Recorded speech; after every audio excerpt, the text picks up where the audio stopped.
Oh, hang on, what are we looking at? The camera. Do we look at the camera? Okay. What else are we going to look at? What are we going to look at? Yeah, I think so. There's 3 things that you need to know about alcohol. 1, it tastes good.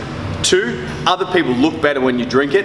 And 3, like most good things in life, too much of it can be a bad thing. I'm Sean, this is Sarah. We're dressed up here today in our festive clothes because Christmas party's around the corner. Alcohol may be present in your day.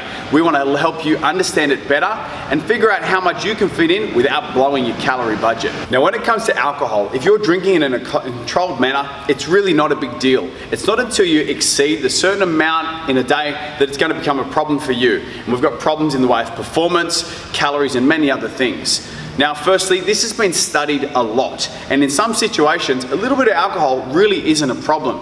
Let's start with what's a good amount. So a lot of the good research on this topic sort of tells us that about 0.5 up to about 0.88 grams per kilogram of your body weight per day or per sitting when it comes to drinking alcohol is really not a big issue. Got a couple examples for you here. For example, an 80 kilo male can probably get away with around 4 standard drinks, maybe a couple more, and really have no ill effects. On the other end of the spectrum, a 65 kilo female can probably get away with 3 standard drinks, and again, maybe 1 or 2 more, and really have no ill effects. Funnily enough, a lot of the research even says that the females kind of get things a little bit easier and can handle their alcohol in terms of performance effects a little bit better. When it comes to overconsumption, we're looking around equal to or more than 1 gram of alcohol per kilogram of body weight in a sitting. Now, for the 80 kilo male we used before, that's about 8 standard drinks, and for that 65 kilo female, looking somewhere around 6 standard drinks. What you can expect when it comes to overconsumption of alcohol is dehydration due to a poor electrolyte imbalance, poor rates of recovery, whether it be from injury or from your training session, or in many cases, the biggest one that we're worried about is decreased rates of protein synthesis, which is a really advanced way of saying the rates in which your body turns over its muscle mass, of which you will lose if you do this on the regular. Do you reckon if I say enough good things about alcohol, I'll get like a sponsorship from 4 Pines or something like that? Give me some free 6-packs? Yes.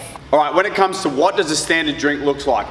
Unfortunately, 1 bottle of beer isn't going to be a standard drink. An average bottle of beer is about 1.5 to 1.6 standard drinks. So it doesn't mean you can have 8 drinks, 8 beers, you're way over the mark there. Now, if you're someone who likes to have a glass of wine when you go out to dinner, the average restaurant-sized glass of wine, like we see Sarah modeling here, is about 150 mils. That one's probably closer to about 300 mils. 100 mils is what you're going to get for a standard drink when it comes to a glass of wine. So if you're that wine drinker, unfortunately, you're probably looking at, drink that up, Sarah. Come on, that's keep going, another do. That's probably more like 100 mils. Now that we've spoken about the detrimental effects alcohol can have on your performance, let's break it down and see how we can fit it into our calorie budget. Okay, so first up, you're going to need to know your calorie budget. Example, 2,000.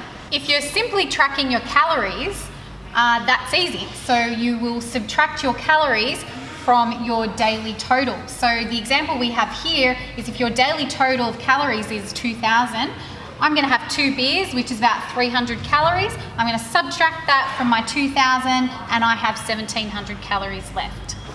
If you're someone that's a little more advanced in your tracking and you like to track your macronutrients, let's show you how you can subtract your alcohol from your carb total. Now, the reason we use carbs is because carbs by definition are what we would call non-essential, which means we don't technically need them to survive. We want to hold on to foods like proteins and fats because they're essential for us and we want to keep them in our daily numbers. We're going to use the example of the same person before, and let's just say they have about 250 grams of carbs to play with on a daily basis. Okay, so we've got 250 grams of carbs. We're going to take our 300 calories from those 2 beers we've had. We're going to divide it by 4, which leaves us with 75 grams. We're going to take that from our daily total of 250, and that's going to leave us with 175 grams of carbs. That wraps us up. Hopefully now you understand that alcohol does have detrimental effects, but you can have it in the right amount if you know what that is for you and your body weight. And don't forget, alcohol contains calories, so to avoid a Christmas blowout, make sure you allot them correctly. Thanks for watching. Thank you.